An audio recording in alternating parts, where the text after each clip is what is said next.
The greatest love of my life was a girl from Belgium called Corinne Sonkes. She was 21 and I was 31 at the time. I was living in a very nice squat above a shop in West Kensington.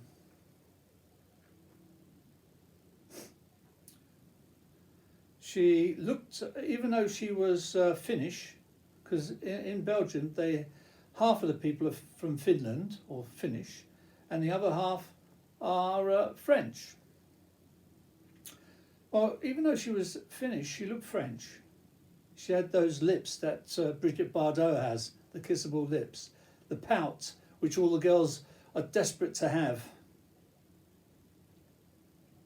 and end up getting plastic surgery, which never seems to work out well, does it? It's okay for the first few weeks, and then it starts to bloat, and they look like a trout fish. Anyway, I was, as usual, on my bicycle, going along down Kensington Church Street, London. Very beautiful part of town. And I saw her looking in the shop window. She was dressed, I never forget it, was a summer's day, but she had a long coat on, lightweight coat. It was brown, light brown. And I think she was dressed in trousers.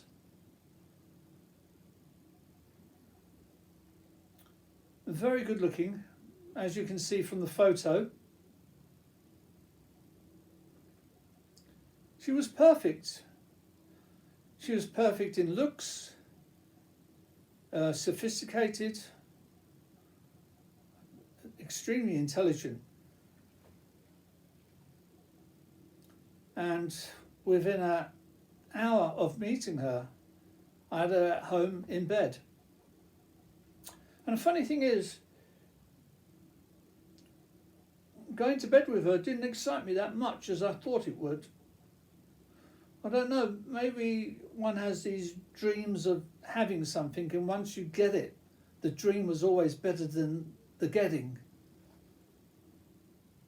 I think that's true in most cases. And of course, as time goes on, you get used to things and the dream diminishes even more. That didn't happen with me and her. For the short time we were together in London, she loved me very much. We was holding hands, she was looking into my eyes, and there was a spiritual or mental connection, whatever you like to call it. And I was dressed as I dress, like this, so we looked really well. I remember we went for a walk in Richmond. I do love Richmond. We walked past the cricket grounds where the theatre is, Richmond Theatre, and we was walking down a side street there to the river to have a walk along the river, maybe stop at a pub and have a cold drink. Anyway, as we walked along this beautiful narrow street, we passed by a pub on the other side of the road, and there was two men out there, and I think they were labouring types, you know, with a big stomach, beer stomach, and badly dressed, of course. And they no doubt spend their time watching football, if they're not working, that is, watching football and drinking. That's what their lives all about, football and drinking. Anyway, I think I was dressed in a bow tie at the time, and they shouted over and said, "Oi, poofta!" So I stopped. I felt indignant when I heard that. So I shouted back. I said, "That's not fair." I said, "I'm the one with the girl." And I pointed to my girlfriend, who was absolutely stunning. She was an ex ballerina. In fact, she was going to be a top ballerina, but her father said, "No, I want you to study a proper job, because you won't make any money as a ballet dancer." So she followed her father's orders, and she was studying to be what was he? He was a psychologist. I think he was a psychologist. So she was studying to be a psychologist. And yeah, so when I pointed to my girlfriend, and they looked at themselves, looked at each other, shall I say, and looked at me again with my girlfriend, they realised it was true. They're saying I'm a puff. I mean, if it takes to be a puff to get a good-looking girl like that, become a puff, huh? You've got to do whatever it takes to get the girl. But anyway, we had a wonderful day.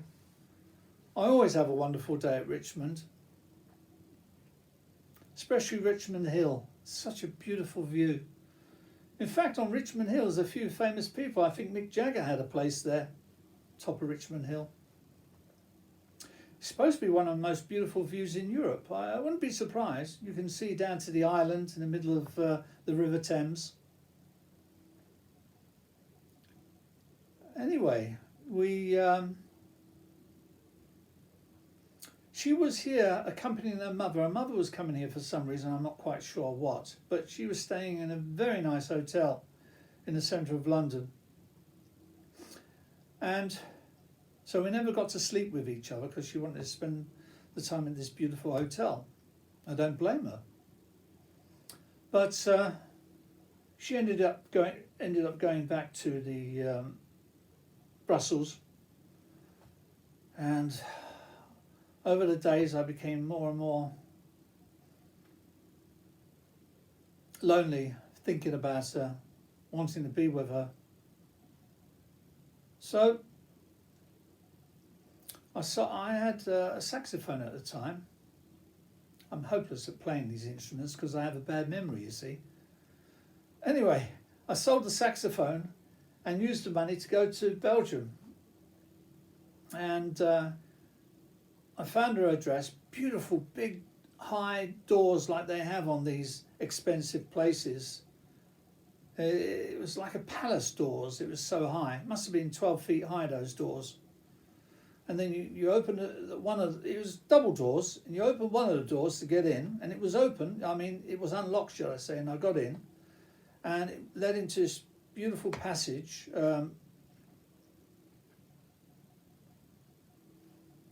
lobby, shall I say, not so much passage.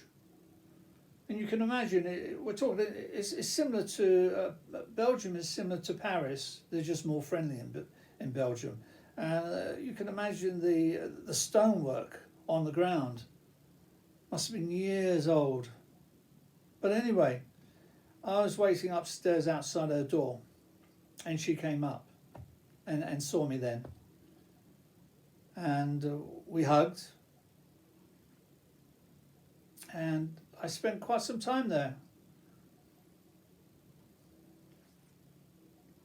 For breakfast, I used to pop out to the local bakery and get a croissant for her and me, and then we would have coffee, strong coffee as it goes. She liked her strong coffee. But I never made a sexual move on her. I could feel a wall had come between us. Now, because of my curse with women, I often get this wall coming between me and the girls. It happens maybe after a day, maybe 2 weeks, but the wall will come very quickly. And it happened there. She told me later on, when she saw me at the top of the stairs waiting outside her door, suddenly she knew she couldn't sleep with me anymore. Well, of course, a relationship can't last for long if there's no physical contact. We slept together, but that's about all. And just a reminder, if you like my videos, please give me a thumbs up and hit the subscribe button. Thank you. But I did enjoy myself with her, and she used to like to play her music really loud. I mean really loud. If I tried that here, the neighbours would want me to get out, to leave. But her neighbour was a youngish man and woman, I think early 30s, they didn't mind her playing her music so loud. And she said that she lived with her boyfriend for 5 years, and he liked to play the music loud, which she didn't like at the time, but she got so used to it, she can't listen to it any other way. I was lucky that she liked the same music as me, and she was playing a group which I never heard of. This group was famous in Belgium, and yet it had an English singer, the girl singer, and they were called Allez Allez. And she was like me when it came to playing music. She would like to play the same music over and over again. So in those days it was records and LPs, and she played this LP over and over again, and I didn't mind because I loved the music, and I like to, as I said, repeat. And I will repeat music, maybe the same song over and over for 6 months, and then not listen to it for maybe 5 years or more.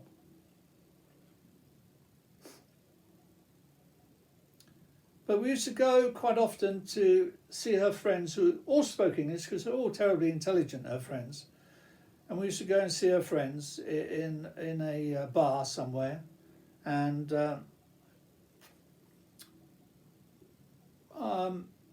as they spoke English, as they knew I was English, and they all spoke good English anyway, I was included in the conversation. But around 11 o'clock, I would always get tired. This is just part of my makeup, my physical makeup.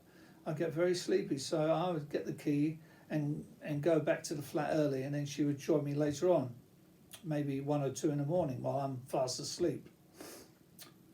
But yeah, she liked to just sit around and chat to her friends, which was great. I'm into all that. But I was still religious at the time. Still religious, getting close to not being religious, getting close to questioning things about religion. But Belgium is the most beautiful place, and if you're living there, it becomes more personal as opposed to being a tourist. I remember when I eventually broke up with her and left because I couldn't take the no sex and being next to the girl you love so much. She was the greatest love of my life, and still is to this day. Corinne Sonkes. She's probably changed her surname because she had to get married, no doubt. But she said that she had her future told, and they said she was going to die young. Well, I saw her when she was about 50 years of age on Facebook, and she was still alive. So obviously the person didn't know what he was talking about.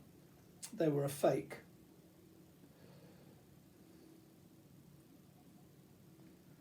But being an ex-ballet dancer, she used to walk with such grace, erect, not leant over like some people are. Wonderful, wonderful.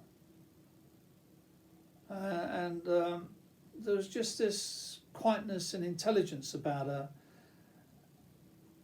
And I asked her one day, why don't you go to university, to the classes like everyone else? And she said that only the idiots need to go to classes. At first I thought that was a bit big-headed of her. But then I realised that she was just being truthful. She was extremely intelligent. She said that one year she didn't study at all.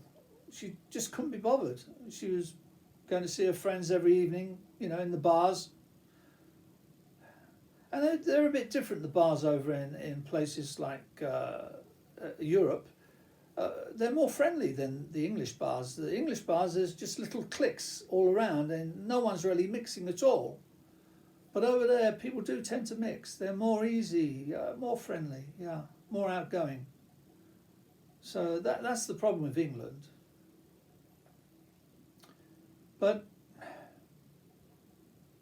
she had the greatest love of her life. We're talking about the most beautiful girl you can imagine, perfection, if you look at the picture I've shown you. She told me the man that she was in love with and would marry if she could was Woody Allen. So you can see the type of girl she was. She wasn't into looks so much. She was into intelligence. And of course, he's quite funny to live with. You can imagine. Yeah, Woody Allen. We did cut quite a dash when we walked along because I was always dressed well and she was dressed well as, and yeah. But when we did break up, I left her. A lot of crying on both sides, and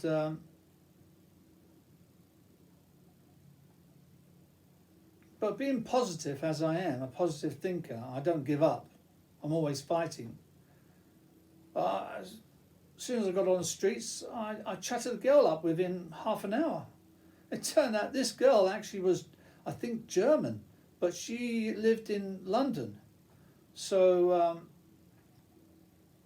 I made a date to see her. I got her address, and we got together when I got to London. And then I went back again to see Corinne Sonkes. I couldn't let go, you see. Love or infatuation. And she, I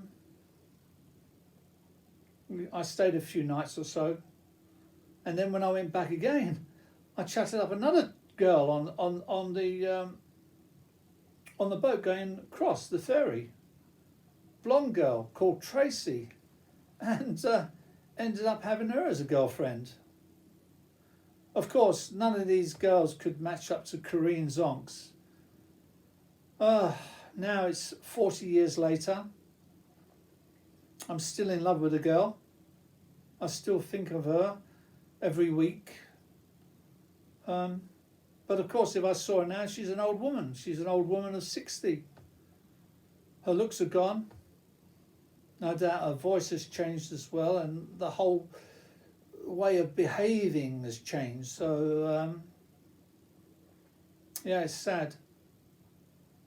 So I wouldn't be interested in getting back with her anyway. Now it's too late.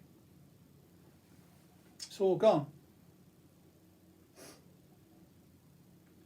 And from 60 to 70, that goes very quickly. So when I'm 80, she's going to be 70, my age now. Oh, it's quite horrifying, really, when I think of all these perfect people. These young, beautiful, perfect people, and age comes along and destroys them slowly. And of course, as you get older, it gets quicker and quicker, the destruction. Very sad. But that's the love of my life, Corinne Sonkes. Corinne Sonkes.